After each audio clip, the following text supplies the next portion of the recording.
What's going on, everybody? Flying Dutchman here, and today we're still in the UK. I don't know if this videos go up before the other one, but we have a few videos coming from the UK for you guys. But the main reason I'm here is that my buddy Mike invited me to come over because he saw my previous video of like reviewing a Volvo, and he was like, "Well, you can drive my car if you want." And me loving an E36 and also Boost, I couldn't say no. So.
So once again, in the fashion of the UK trip video, my mic totally went out, but luckily I got my buddy Mike here that is doing the voiceover with me. So Mike, tell us about your engine. Right, so it's a M52 B25 with an M50 intake, and I've slapped a turbo onto it, and yeah, got intercooler, oil cooler, bigger injectors, yeah, a few more bits. How much horsepower is it running at the moment? Roughly 250. Well, it felt like a lot more, I could say. Yeah, it does feel like more, and it has got some more in it. I'm gonna get it retuned soon, so should be good. Nice. But yeah, also looking at the paint here, I've after getting the whole body kit for it, I've resprayed the whole thing myself. First time ever spraying a car, and didn't turn out too bad. So it's a original Boston green, but I've added more flake to it, basically as much flake as I could. Yeah, I love that our cars are like similar in style now. We have similar body kits. Like you were saying, you have the HM Aero kit. Yes. Like it's the similar kit. The roof wing is a little bit different, so we noticed that. But he has the V2 version, I have the V1 version. But like the body kit is similar. The sparkle in the paint is similar. We just have a different color basically. But I love how we still at the other end of the pond, and we still do the same thing because we have the same style. I love that. Yeah, man. Yeah. What else? So also got the some 15-inch Steelies that by extreme offset. So there's 0 offset, 8-inch wide, and yeah, 15-inch. 15. It's easy to spin 15 inches. I'm running 17, so yeah. So maybe that's why it feels like more horsepower as well. Smaller wheels. Yeah. And then I believe we're gonna go into the interior here. You have two nice halo seats. Yeah, got some seats with harnesses, hydro handbrake, a steering wheel. Just pretty simple inside. Just all you need to keep your body in place, have a hydro to work, and a nice wheel to be in a good drifting position, basically. Oh, and a few gauges, just to let me know what's going on. Yeah, that's very, very important. So I think that's enough voiceover for now. I think it's time we take this beast out. Unfortunately, there's no audio with that, but we have a solution. Just check it out. So I was able to get in the seat, which is not the easiest thing in the world. Because it's halo seat, I'm quite tall, and the bucket seat is like in a fixed position. There were no sliders to adjust the seat. But I was able to get in and able to drive. This is my first time driving a right-hand drive car. Well, I've driven one before, but that was an automatic. And now it's the first time shifting with my non-dominant hand, if that makes any sense. Which was quite weird at the beginning, but then also I noticed that Mike, his gearbox is a little bit finicky, and if you know it, you know, you're able to shift and drive a little bit faster. But I love how we still, at the other end of the pond, and we still do the same thing because we have the same style. I love that. Yeah, man. What else? do anything with it that you want. But for me, driving the car is the first time, and also you don't want to break the car. It's a strange car, so I was struggling a little bit, also because it was like left-handed and I'm not used to shifting on that side. But the sounds that this car makes, the pulls, it was so good. And unfortunately, I don't have audio of that, but I'm gonna cut in some pulls and some clips that we did in this trip that I do have, that I'm just gonna throw in after this little road trip. But this car was an experience and really got me hyped to build mine. Even though this is only like 250 horsepower-ish, it already felt like a lot faster. I was amazed by how fast it feels in comparison.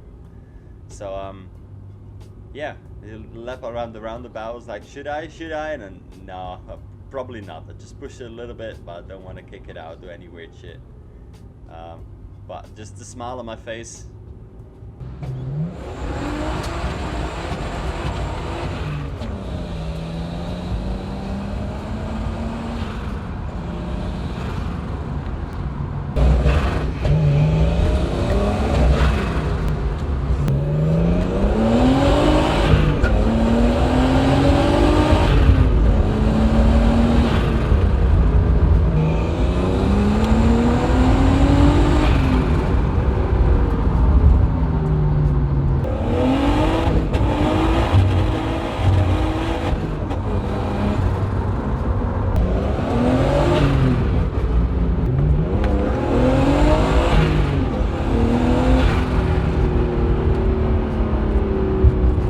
Next up was Kuba, his E46.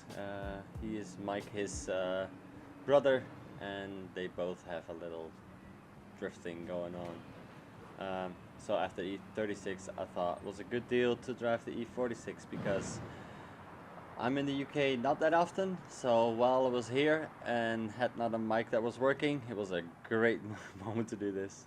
So yeah. A lot more easy to get in and out because of the seats. Only thing is, he's a lot shorter even than Mike, and I had to move the seat back.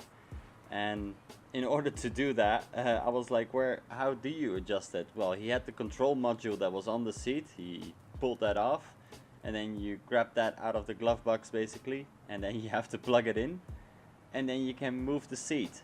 But that was not all, because when I moved the seat, it went back for a little bit, and then the fuse blown, because then he was like, yeah, you can move the seat, but you need to do it like in little pulses, like hold it a little bit, and then it goes back. So blown the fuse,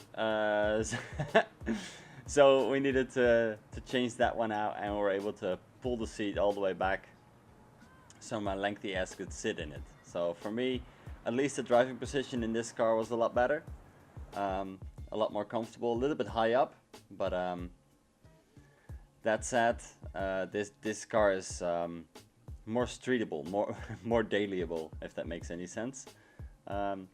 And what I was saying about Mikey's gearbox feeling a little bit weird. For me, of course, any gearbox feels weird because it's my left hand that I'm shifting with, which is not what I'm used to. And I was already grabbing in the door, as you could see, as a reflex. But this gearbox shifted a lot better than Mikey's gearbox. And in comparison, that really was really noticeable for me, and I was able to, well, hammer on this car a little bit more to my feeling than I was able to in Mike's car. Also, I didn't want to break Mike's car. Also, didn't want to break this, but this will be cheaper to fix if I would destroy anything. So, yep.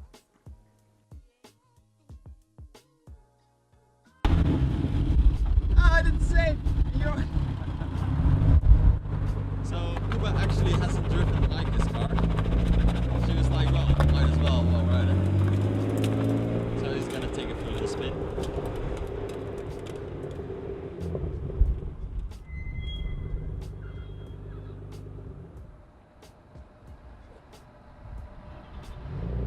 No, he stalled it. I didn't.